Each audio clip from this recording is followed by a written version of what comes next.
नमस्कार, मैं हूं ब्रजेश निगम और स्वागत है आपका हमारे खास प्रोग्राम परिचय में। आज हम आपका परिचय कराने जा रहे हैं रानी से। जी हां, अमिता सिंह जो कि अमेठी से रानी है, लेकिन अब डीसीबीए की अध्यक्षा हैं और जानते हैं उनसे कुछ ऐसे सवालों के उत्तर जो कि शायद अभी तक किसी ने ना किए होंगे और ना मिले होंगे। आज उनके अंदर जो जज्बा वॉइस ऑफ भारत की टीम ने देखा वो वाकई में काबिल तारीफ था। अमिता जी, आपका स्वागत है वॉइस ऑफ भारत में। बहुत धन्यवाद, happy to be here. Amita ji, आप अपने आप को एक खिलाड़ी या राजनीतिक या एक रानी के रूप में कहाँ पाते हैं? देखिए, कहावत है once a player always a player.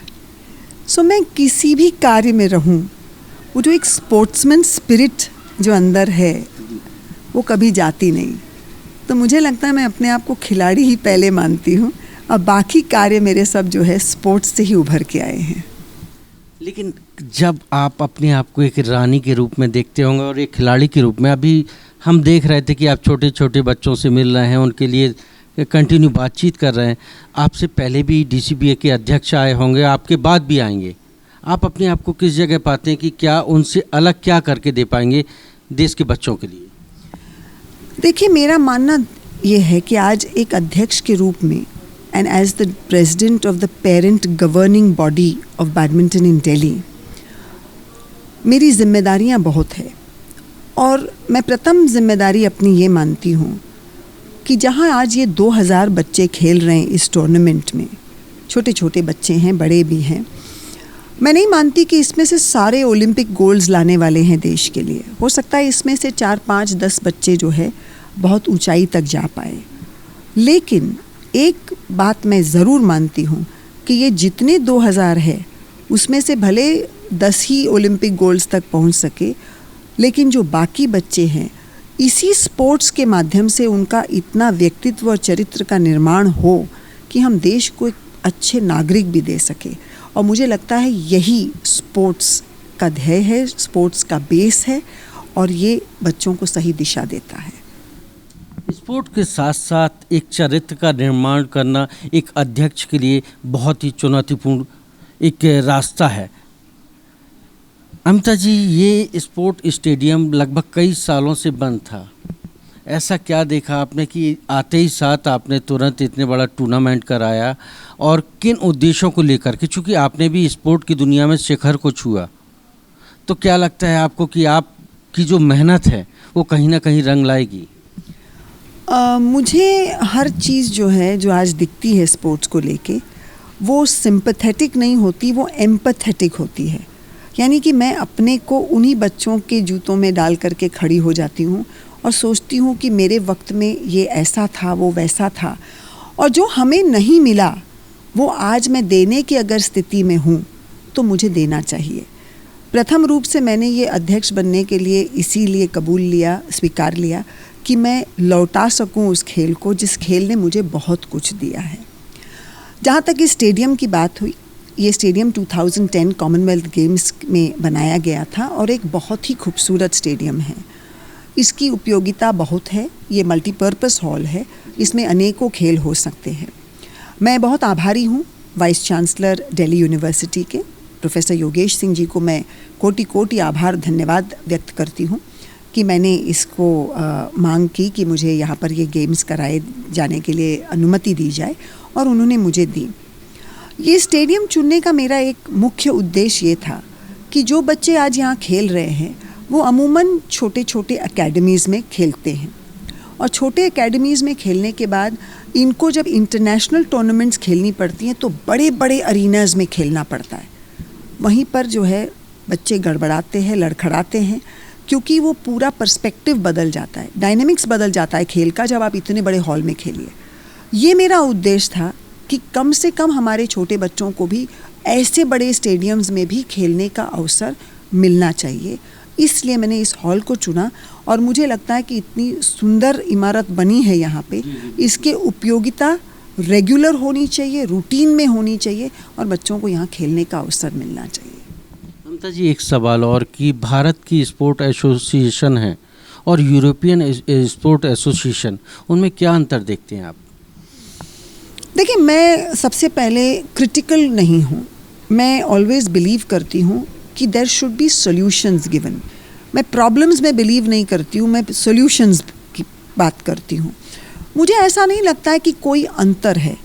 मुझे लगता है कि where there is a will there is a way. आपकी इच्छा शक्ति दृढ़ होनी चाहिए, और इच्छा शक्ति दृढ़ होने के लिए जो सर्वोच्च पद पर बैठा है वही दिशा देता है, वही निर्माण करता है, और वही लोगों की सोच बदलता है। एक और कहावत है, you have to practise not preach. भाषण देना तो बहुत आसान है, लेकिन वो स्वयं अगर आप कर सके तब तो दूसरे देख करके करना शुरू ही करेंगे। That's what makes leaders. और लीडरशिप केवल जो है, हम ये ना माने कि आप कहीं मंत्रालय में बैठे हैं तो आप लीडर हैं, या हम केवल अपने प्रधानमंत्री को लीडर माने। एक छोटा सा खिलाड़ी भी जो है अपनी जगह पे एक लीडर है, अगर वो सही दिशा अपने पीछे के प्लेयर्स को देता है।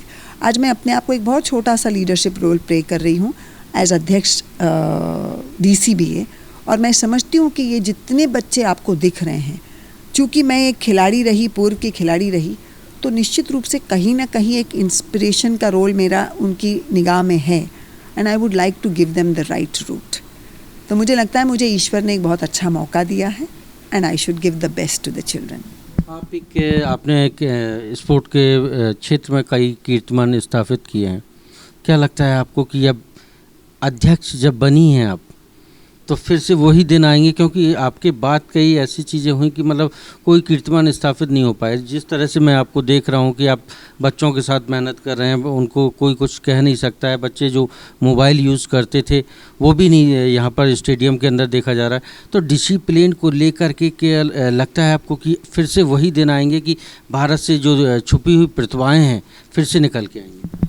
मैं बहुत आशान्वित हूँ, और बल्कि बहुत सारी बड़ी स्ट्रॉन्ग कन्विक्शंस मेरी हैं कि आज अगर आप देखेंगे हमारी थॉमस कप के बच्चे जो है श्रीकांत के लीडरशिप में कैप्टन थे, जो आज एक कीर्तिमान स्थापित करके आए हैं। मैं यूबर कप खेली हूँ, थॉमस कप भी हम लोग पूर्व में खेले हैं। इतनी ऊंचाई तक हम लोग नहीं जीत पाए, लेकिन आज बहुत गर्व होता है ये सोच के कि भारत की टीम जीत करके आई है। इसका मतलब ये है कि वो प्रतिभाएं हैं, सुविधाएं बढ़ाई हैं, और उसके लिए मैं आभार व्यक्त करूंगी अपने प्रधानमंत्री जी का कि उन्होंने जो एक स्पोर्ट्स को एक नई रिकग्निशन दी है, एक प्रोफेशनल अप्रोच दिया है। मैं यहाँ तक कहूँगी कि प्रोफेशनल अप्रोच का मेरा मतलब ये है कि एक वक्त था जब खिलाड़ी को ये पूछा जाता था, देश के लिए खेल रहा है, उसको ये पूछा जाता था कि तुम और क्या करते हो। वो खेलता है लेकिन फिर भी पूछा जाता था कि तुम इंजीनियर हो, कि तुम डॉक्टर हो, कि तुम। लेकिन आज के दिन में एक खिलाड़ी को ये नहीं पूछा जाता है, और ये धन्यवाद हमारे प्रधानमंत्री जी का है कि sportsman has been given the recognition of a professional in this country. वही एक बहुत बड़ा कदम है जिससे बच्चे स्थापित हो रहे हैं, और मुझे लगता है कि आज जिस स्तर पे आज हमारे देश के बच्चे चल रहे हैं, खेल रहे हैं, खेलो इंडिया जैसे स्कीम्स जो लाई गई है, अभी हमारे चीफ गेस्ट के रूप में जो है किरण रिजिजू आ रहे हैं, वो पूर्व के खेल मंत्री थे। उन्होंने बहुत सारी योजनाएं शुरू की। खेलो इंडिया एक इतनी बड़ी स्कीम स्टार्ट हुई है जो बिल्कुल ग्रामीण भारत को छू रही है, और जो गांव में छुपा हुआ जो है प्रतिभाएं, जो टैलेंट है, उसको उभार करके निखारने का एक जो मौका दे रही है। मुझे लगता है we have come a long way, और भारत का भविष्य स्पोर्ट्स के वर्ल्ड में बहुत उज्जवल है।